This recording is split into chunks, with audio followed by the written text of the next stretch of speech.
Encerramos o episódio anterior afirmando que o erro de proibição direto recai diretamente sobre uma norma incriminadora, que pode ser proibitiva ou mandamental, e vimos os exemplos lá.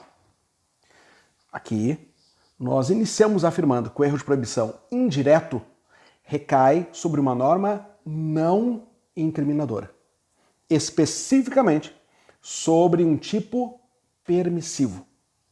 Você lembra que quando nós estudamos a classificação dos tipos, nós afirmamos que os tipos podem ser incriminadores e não incriminadores. Incriminadores são os que incriminam uma conduta. Incriminam sob o ponto de vista de uma proibição ou mesmo de um mandamento. Matar alguém há uma proibição. Deixar de socorrer há um mandamento. Socorra, não mate. Então nós temos aí tipos proibitivos e mandamentais.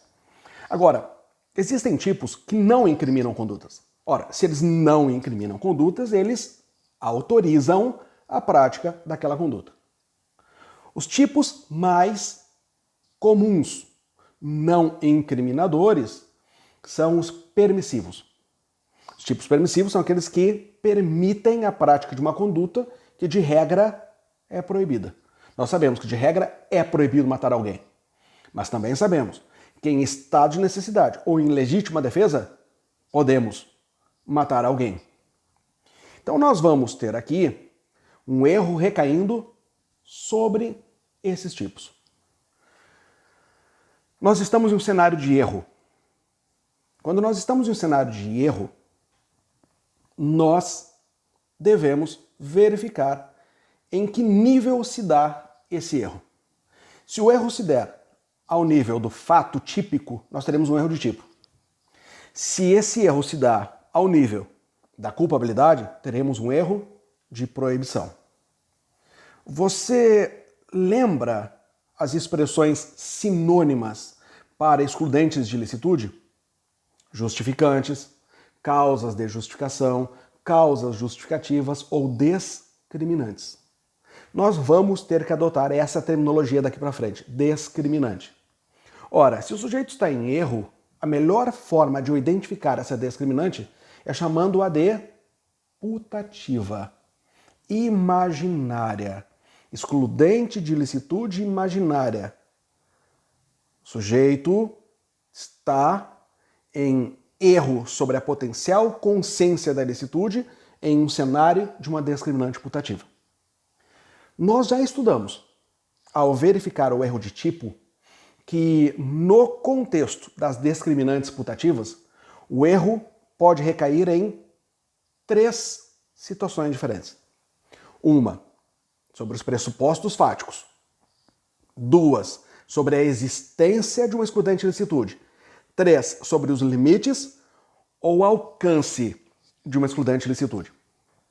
Vimos que quando o erro recair sobre os pressupostos fáticos, esse erro é tratado como erro de tipo. Isso porque nós adotamos a teoria limitada da culpabilidade. A teoria extremada da culpabilidade diria que esse erro também é erro de proibição. E a limitada, que o Brasil adota, diz que o erro que recai sobre os pressupostos fáticos é erro de tipo. Erro de tipo permissivo, artigo 20, parágrafo 1º do Código Penal. Lembra o exemplo que eu te dei?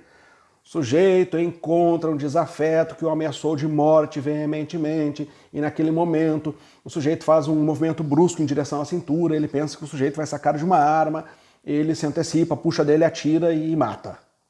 Quando o outro está caindo, ele já percebe que na verdade era o celular que estava tocando. Ora, eu tenho um erro no cenário fático que recai sobre um elemento do tipo permissivo da legítima defesa. Lembra que um dos requisitos da legítima defesa é a injusta agressão. Então ele pensa que está diante de uma injusta agressão. Só que esse erro dele recaiu no cenário fático. O que está em confronto aí? Celular e arma. Cenário fático. Que incide em um elemento estrutural do tipo da legítima defesa. E aí eu tenho o tratamento lá do erro de tipo. Se o erro for invencível, exclui dolo e culpa. Se o erro for vencível, exclui dolo e sobra culpa se houver previsão de modalidade culposa. Isso já está resolvido lá no erro de tipo. Aqui, no erro de proibição indireto, ele não recai diretamente sobre uma norma proibitiva. Ele recai sobre uma norma permissiva. Por isso que ele é chamado de indireto. Aqui, o problema está na existência ou nos limites de uma causa de justificação. Na existência ou nos limites de uma excludente de ilicitude. Exemplos comuns. Existência. O sujeito encontra um ente querido, mantido apenas por máquinas, tudo. Ventilação mecânica, o pulmão não funciona mais, o coração está sendo bombado, ele tem lá a circulação também sanguínea por máquina de perfusão lá, ou seja, tá só mantido por máquinas. E ele tomado por um sentimento de compaixão, de amor, de misericórdia, ele desliga as máquinas. Descansa em paz, farei por ti o que eu gostaria que tu fizesse por mim. E desliga as máquinas todas. Naquele momento entra a enfermeira, religa as máquinas, tenta a ressuscitação e não consegue. Olha para ele e diz, você está ferrado, você vai ser responsabilizado por homicídio. E ele diz, não, eu estou a abrigo da excludente de ilicitude, da eutanásia. E ela rebate e diz, ledo engano. Essa excludente de ilicitude não existe. Então ele está aqui sobre um erro sobre a potencial consciência da ilicitude que recai sobre a existência de uma excludente de ilicitude que ele pensa que existe e que na verdade não existe. Como fica a responsabilidade penal dele? Depende. Se o juiz constatar que o erro for invencível, inevitável, ele é isento de pena. Não teve potencial consciência da ilicitude, isento de pena. Agora, se o juiz constatar que sim, ele poderia ter conhecimento de que aquela excludente de ilicitude não existia, ele vai ter uma redução de pena. E como é que ficariam os exemplos de um erro que recaia sobre os limites ou alcance de uma causa de justificação? Dois exemplos bem factíveis. Bem factíveis. Eu não sei de onde você me assiste ou de onde você me ouve no Brasil. Mas nós temos algumas regiões desse nosso país continental que tem ainda algumas tradições. Nós vamos encontrar, não vou só dizer que nos nossos interiores, mas em locais diversos, pessoas que acreditam veementemente, firmemente, sem dúvida alguma, que em caso de adultério é possível matar. É mais comum de nós encontrarmos isso em homens. E isso vem no DNA brasileiro. Isso, se você não sabe, desembarcou nas caravelas. Quando nós estudamos as ordenações, se você vai para determinados concursos, procurador da República, por exemplo, tem que, obrigatoriamente, dar uma passada de olhos lá no livro 5 das ordenações, onde nós encontramos as disposições penais. E lá pelas tantas nós encontramos um dispositivo dizendo é lícito ao homem matar adúltera, bem como a seu amante, salvo se esse for desembargador, fidalgo ou pessoa de má qualidade. Você que nunca tinha ouvido isso, provavelmente ficou muito surpreso, porque encontrou aí a origem de duas coisas. A origem de uma violência de gênero, é lícito ao homem matar a mulher. Não está escrito é lícito matar em caso de adultério, para os dois lados. É lícito ao homem matar a adúltera, bem como a seu amante, salvo se esse for desembargador, fidalgo ou pessoa de má qualidade. A proteção às castas, aspas, superiores. Então, muitas pessoas até hoje têm alguns jargões populares que até justificam isso. Que dizem assim, cachorro veleiro, só matando.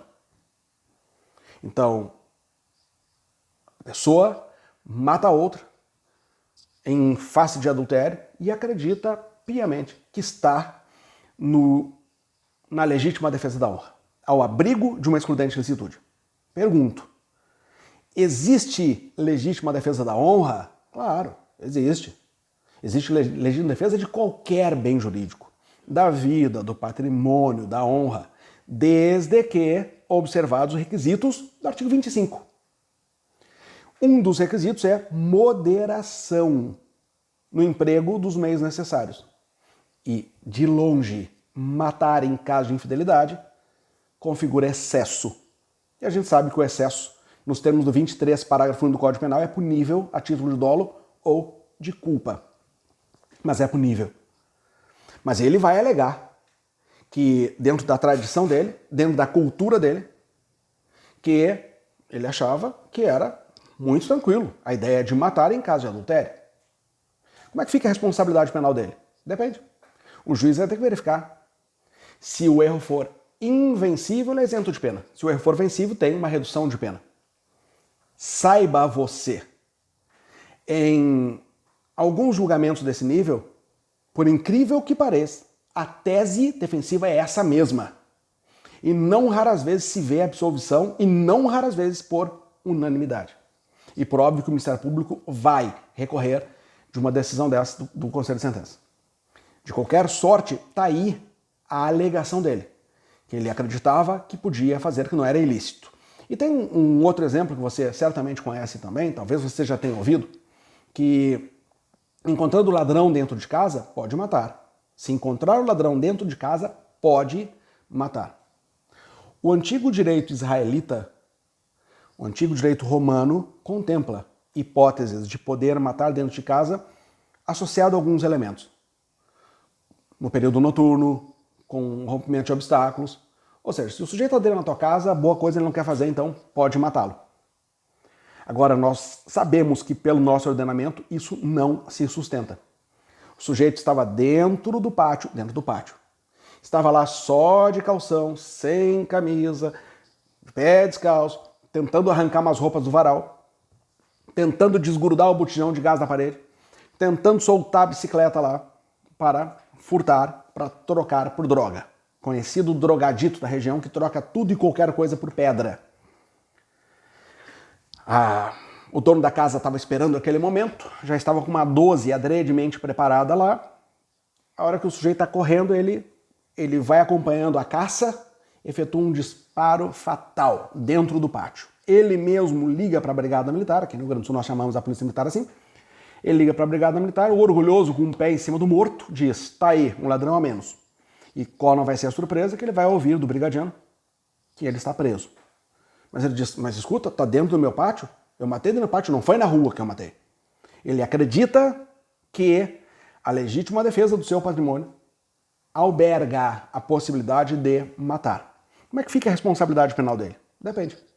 Se o juiz constatar que aquele erro sobre a potencial consciência de licitude for invencível, inevitável, tem-se a isenção de pena. Agora, se for constatar que era vencível, nós vamos ter só uma redução de pena.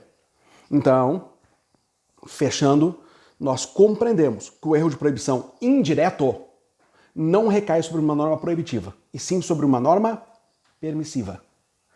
E recai em dois setores, sobre a existência de uma excludente de licitude ou sobre os limites ou alcance dessa excludente.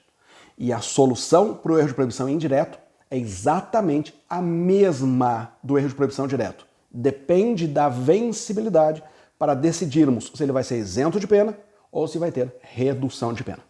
E aqui nós fechamos essa série sobre erro de tipo e erro de proibição. Foram vários episódios, você encontra esses episódios em vídeo, em áudio, em cima de um mapa mental interativo. Não sabe como fazer? Entra lá no site da escola, cedax.com.br, na aba conteúdo gratuito, para que você possa receber o seu mapa mental interativo. Ou faça contato comigo em redes sociais diversas aí. Davi, como é que eu faço para receber um mapa mental interativo? Porque eu quero ter esse documento em que tem os links do vídeo e do áudio, para que eu possa, além de enxergar a estrutura daquilo, poder clicar naquilo que me interessar. Quero assistir. Eu quero só ouvir. É muito bacana. Assim nós vamos tendo uma integração entre o escrito e o audiovisual. É um jeito que torna um pouco mais dinâmico o nosso estudo. Eu agradeço a confiança de você estar comigo durante todo o tempo. São vídeos que não são curtos, os meus vídeos não são curtos. Não tem como tratar de assuntos tão complexos assim de uma forma tão resumida. Eu já estou entrando em 15 minutos nesse e eu sei que muita gente está assistindo e ouvindo até o final. Isso me deixa muito orgulhoso, muito satisfeito de poder estar entregando um pedacinho do meu dia para contribuir, quem sabe, um pouquinho com o seu crescimento. Um grande abraço.